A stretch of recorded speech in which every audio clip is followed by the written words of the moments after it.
முதல் வாசகம். உன் கண்ணீரைக் கண்டேன். இதோ, நீ வாழும் காலத்தை இன்னும் 15 ஆண்டு மிகுதியாக்குவேன். இறைவாக்கினர் எசாயா நூலிலிருந்து வாசகம். அதிகாரம் 38.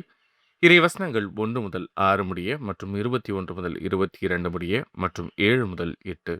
அந்நாள்களில் எசேக்கியா நோய்வாய்ப்பட்டு சாகும் நிலையில் இருந்தார். ஆமோத்சின் மகனான எசாயா இறைவாக்கினர் அவரை காண வந்து அவரை நோக்கி, ஆண்டவர் கூறுவது இதுவே: நீர் உம் வீட்டு காரியத்தை ஒழுங்குபடுத்தும், ஏனெனில் நீர் சாகப் போகிறீர், பிழைக்க மாட்டீர் என்றார்.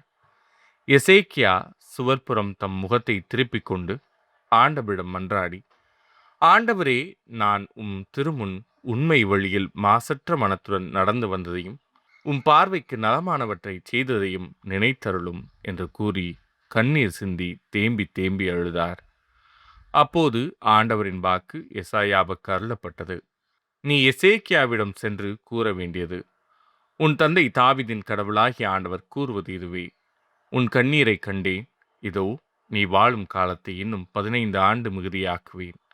உன்னையும் இந்த நகரையும் அசீரிய மன்னன் கையினின்று விடுவிப்பேன். இந்த நகரை பாதுகாப்பேன். எசேக்கியா நலமடைய ஒரு அத்திப்பழ அடையை கொண்டு வந்து பிளவியின் மேல் வைத்து கட்டுங்கள் என்று எசாயா பதில் கூறியிருந்தார். ஏனெனில் ஆண்டவரின் இல்லத்திற்கு என்னால் போக முடியும் என்பதற்கு எனக்கு அடையாளம் யாது என்று எசேக்கியா அரசர் கேட்டிருந்தார்.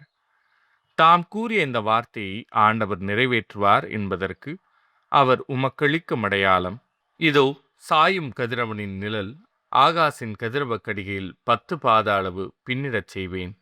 அவ்வாறே சாயும் கதிரவனின் நிழல் அக்கடிகையில் 10 பாத அளவு பின்னிட்டது. இது ஆண்டவரின் அருள்வாக்கு.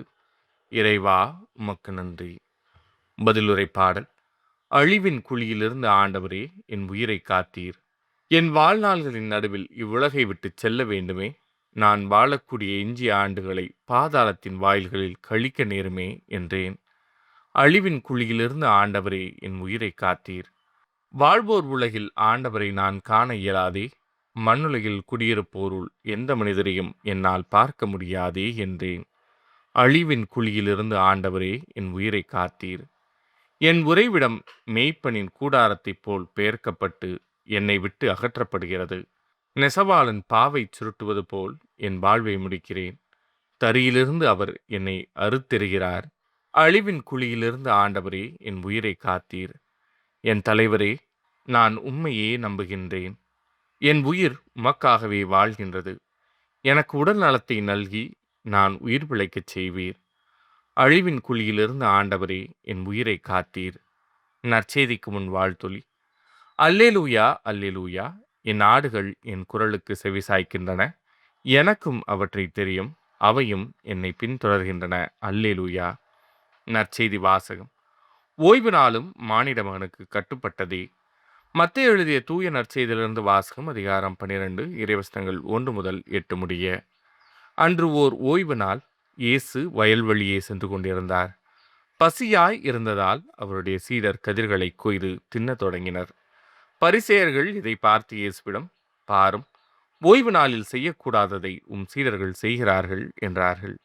அவரோ அவர்களிடம், தாமும் தம்முடன் இருந்தவர்களும் பசியாய் இருந்தபோது தாவீது என்ன செய்தார் என்பதை நீங்கள் வாசித்தது இல்லையா? இறை இல்லத்திற்குள் சென்று அவரும் அவரோடு இருந்தவர்களும் அர்ப்பண அப்பங்களை உண்டார்கள். குருக்கள் மட்டுமே உண்ணக்கூடிய அப்பங்களை அவர்கள் உண்டது தவறல்லவா? மேலும் ஓய்வு நாளில் குருக்கள் கோவிலில் பணியாற்றுவது ஓய்வு நாளை மீறும் குற்றமாகாது என நீங்கள் திருச்சட்டத்தில் வாசித்ததில்லையா? ஆனால் கோவிலை விட பெரியவர் இங்கே இருக்கிறார் என நான் உங்களுக்கு சொல்லுகிறேன். பழியை அல்ல, இரக்கத்தையே விரும்புகிறேன் என்பதன் கருத்தை நீங்கள் அறிந்திருந்தால் குற்றமற்ற இவர்களை கண்டனம் செய்திருக்க மாட்டீர்கள்.